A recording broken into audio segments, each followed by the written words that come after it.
generation Iron app on Google Play and the App Store.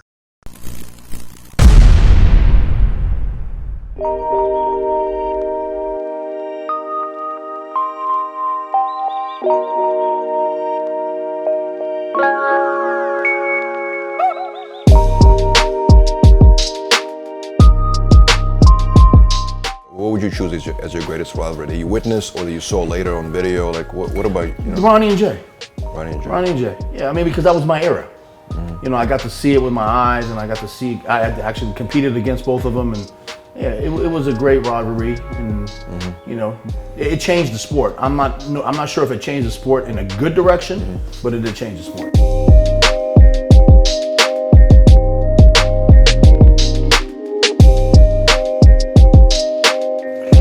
Good to see you, man.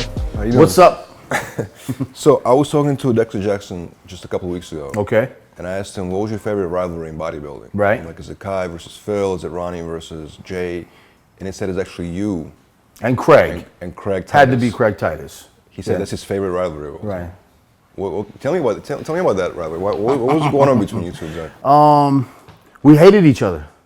We were polar opposites. He was a drug addict, blonde-haired, blue-eyed white guy, and I was this dark-haired Middle Eastern guy who was serious and family-orientated. And But was it was a personal like issue you had, or was it a bodybuilding issue?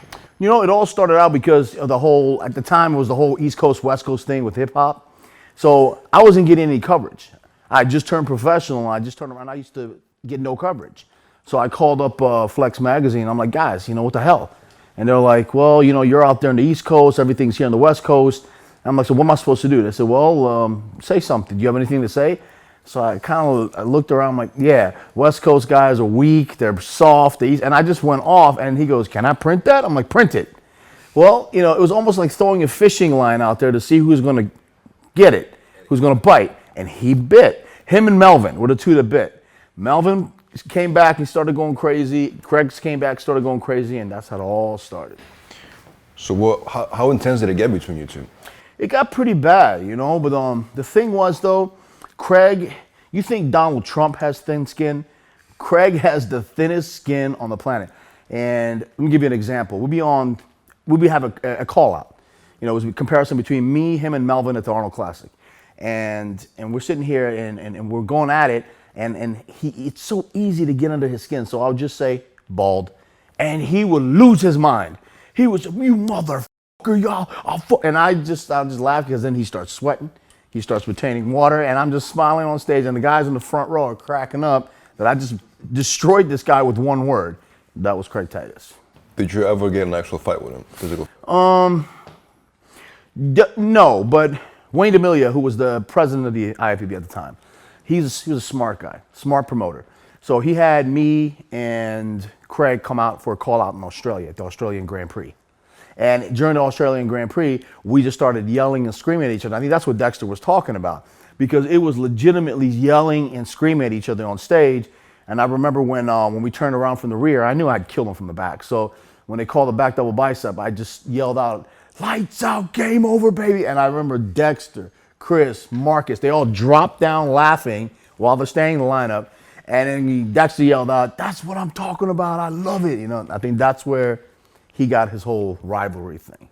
Yeah. I was actually watching a couple of shots of you guys on stage, and it was like you guys are very. It was like just you and him. Like it was like Wayne did that on purpose. It was on purpose, right? He did that on purpose. He just wanted the crowd, and he knew it was going to be like really violent and crazy, and you know it was.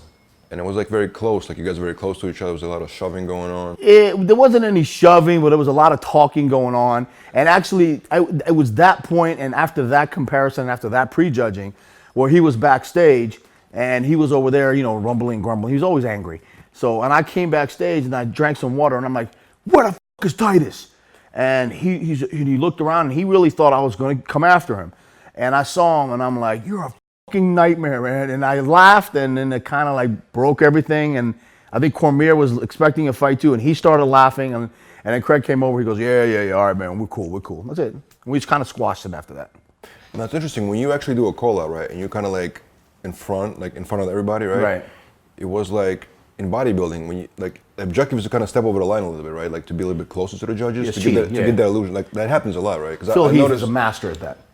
Go back and look at all of Phil Heath's comparisons. He always takes one step. just a little bit, right? Just to make himself look a little bit bigger. Just to give that illusion of. It's a trick. It's a trick that we use. You've done it too.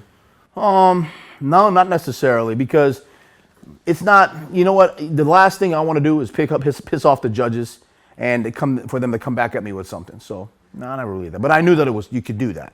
Have you gotten into a lot of altercations with bodybuilders over the years? No, I don't like bodybuilders. I mean, altercations backstage, like No. I don't, Vlad. I'm like you. I know your reputation too. I don't like bodybuilders. I don't get along with bodybuilders. I have nothing in common with bodybuilders. You know, I like to go to wine and cheese festivals and drink nice fine wine. I like to go to cigar bars and smoke expensive cigars. We gotta do that. That's the opposite of what bodybuilders do. I just got into this because I was genetically blessed and I could take it to the levels. So the crazy thing about Craig Titus, what happened to him? For those who don't know, because there's some crazy story. Craig, He's in prison. allegedly, let's put the quotes in there, allegedly, murdered a girl.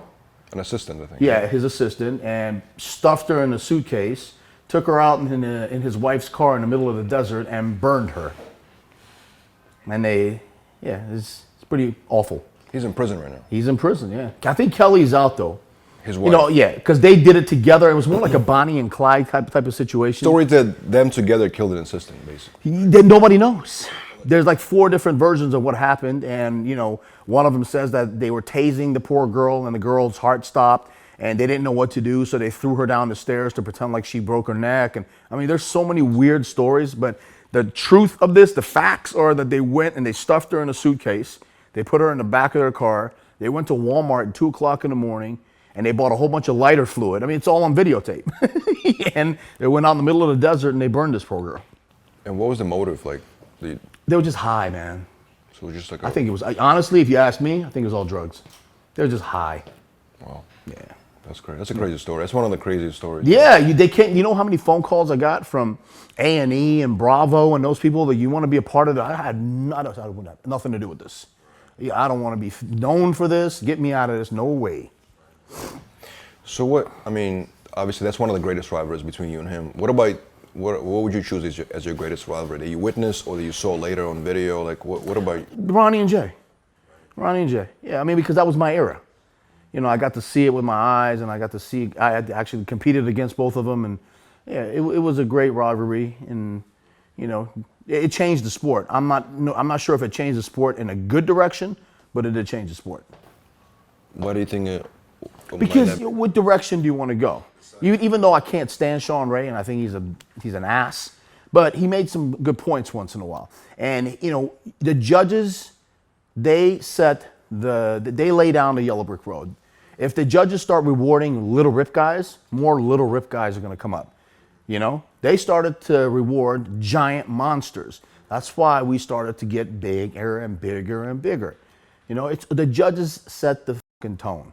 So it's up to them. And the tone that they were setting, who are the top two guys in the world? The 2 biggest guys in the world, Jay and Ronnie. That's why it became a who's the biggest show. But some of the biggest guys also never came close to them, though. There was still like a certain amount of definition that needed to be there, right? I mean, there was guys like Marcus Rule, for instance, right? Like he never won the Olympia. Because he was the biggest. because it's, you know, it all comes down to being at the right place at the right time. Ronnie came along.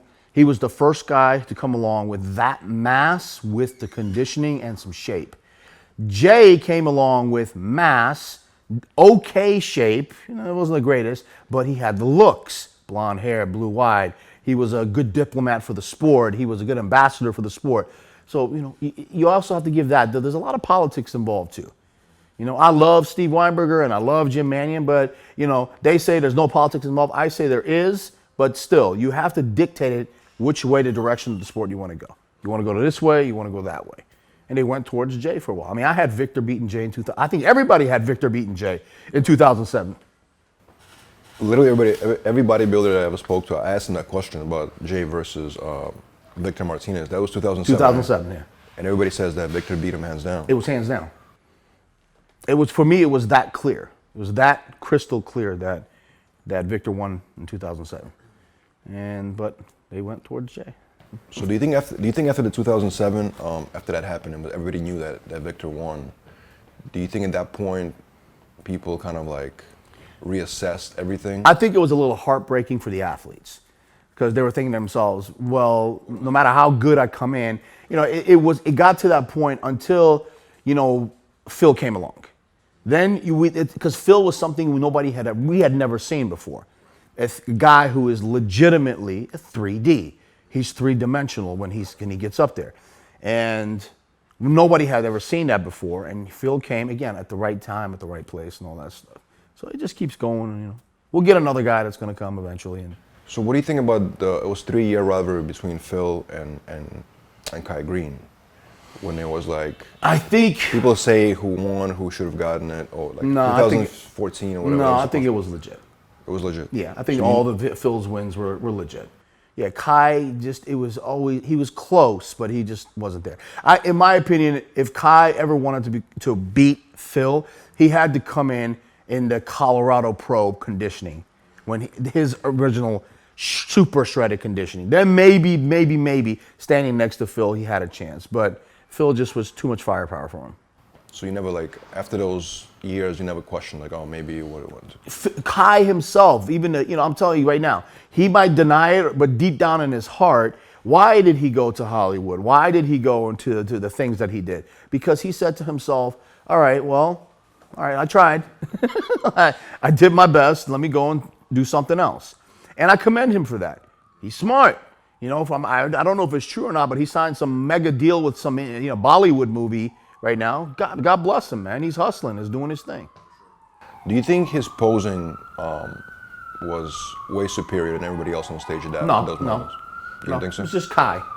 The routines, though. I mean, you should have. I mean, the thing. One of my favorite routines is actually your routine when you did the robot. Right. The robot inspired, right? Right. That was really interesting. Yeah. So you appreciate posing, obviously. I do, but Kai he's more of an artist. I don't look at him as because I was an entertainer, okay? A true, legitimate poser will be the classical posing guy, the Eric Dickerson type thing. Leela Brada. You're not gonna get better than Leela Brada. Leela Brada was this quintessential classic bodybuilding perfectionist poser.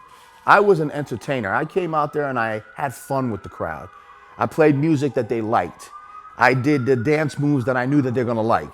And it worked. Melvin Anthony, kind of the same thing, but he was more West Coast. He did his whole, you know, pop locking thing. We all had our own things, but Kai is more like, let me get out there and try to do some modern dance or something.